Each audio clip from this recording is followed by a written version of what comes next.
Hi everyone, I thought we could do a little bit more reading of chapter 1 of Harry Potter and the Philosopher's Stone. Let's get started. So, Mr. Dursley always sat with his back to the window in his office on the 9th floor. If he hadn't, he might have found it hard to concentrate on drills that morning. He didn't see the owls swooping past in broad daylight, though people down in the street did. They pointed and gazed open-mouthed as owl after owl sped overhead. Most of them had never seen an owl, even at night time. Mr. Dursley, however, had a perfectly normal owl-free morning. He yelled at 5 different people, he made several important telephone calls and shouted a bit more. He was in a very good mood, until lunchtime, when he thought he'd stretch his legs and walk across the road to buy himself a bun from the bakery. He'd forgotten all about the people in cloaks until he passed a group of them next to the baker's. He eyed them angrily as he passed. He didn't know why, but they made him uneasy. This bunch were whispering excitedly too, and he couldn't see a single collecting tin. It was on his way back past them, clutching a large doughnut in a bag, that he caught a few words of what they were saying. The Potters, that's right, that's what I heard, yes, their son, Harry. Mr. Dursley stopped dead. Fear flooded him. He looked back at the whisperers, as if he wanted to say something to them, but thought better of it. He dashed back across the road, hurried up to his office, snapped at his secretary not to disturb him, seized his telephone, and had almost finished dialing his home number when he changed his mind. He put the receiver back down and stroked his moustache, thinking, no, he was being stupid. Potter wasn't such an unusual name. He was sure there were lots of people called Potter who had a son called Harry. And come to think of it, he wasn't even sure his nephew was called Harry. He'd never even seen the boy. It might have been Harvey or Harold. There was no point in worrying. Mrs. Dursley, she always got so upset at any mention of her sister. He didn't blame her if he'd had a sister like that. But all the same, those people in cloaks. He found it a lot harder to concentrate on drills that afternoon, and when he left the building at 5 o'clock, he was still so worried that he walked straight into someone just outside the door. Sorry, he grunted, as the tiny old man stumbled and almost fell. It was a few seconds before Mr. Dursley realised that the man was wearing a violet cloak. He didn't seem at all upset at being almost knocked to the ground.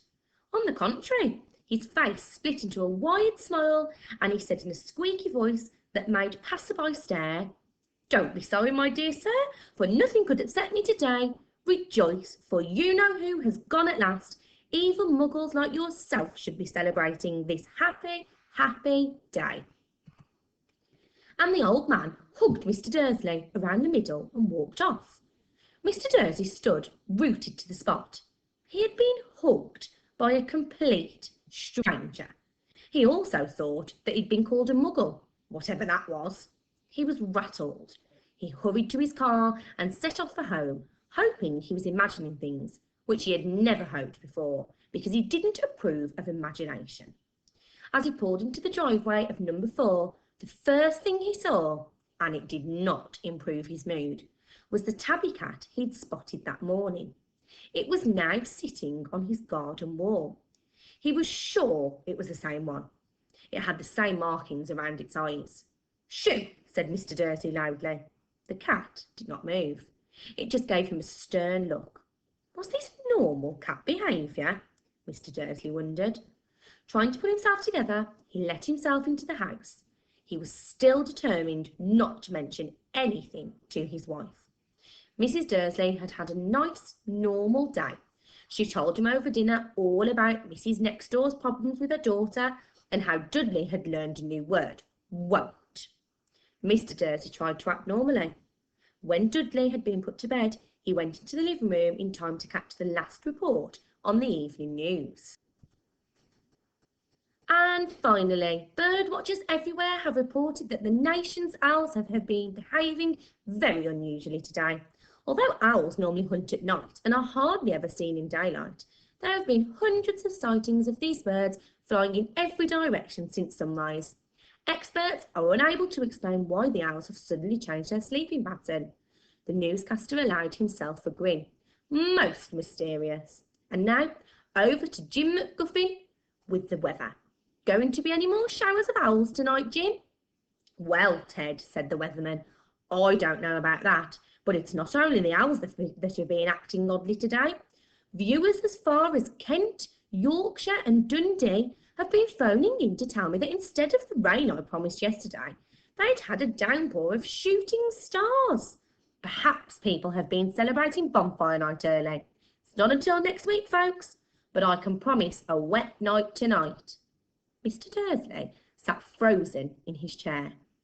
Shooting stars all over Britain, owls flying by daylight, mysterious people in cloaks all over the place, and a whisper about the Potters. Mrs. Dursley came into the living room carrying 2 cups of tea. It was no good. He'd have to say something to her. He cleared his throat nervously. Petunia, dear, you haven't heard from your sister lately, have you? As he had expected, Mrs. Dursley looked shocked and angry. After all, they normally pretended that she didn't even have a sister. No, she said sharply. Why? Funny stuff on the news, Mr. Dursley mumbled. Owls, shooting stars, and there are a lot of funny-looking people in town today. So, snapped Mrs. Dursley. Well, I just thought maybe it was something to do with, you know, her crowd.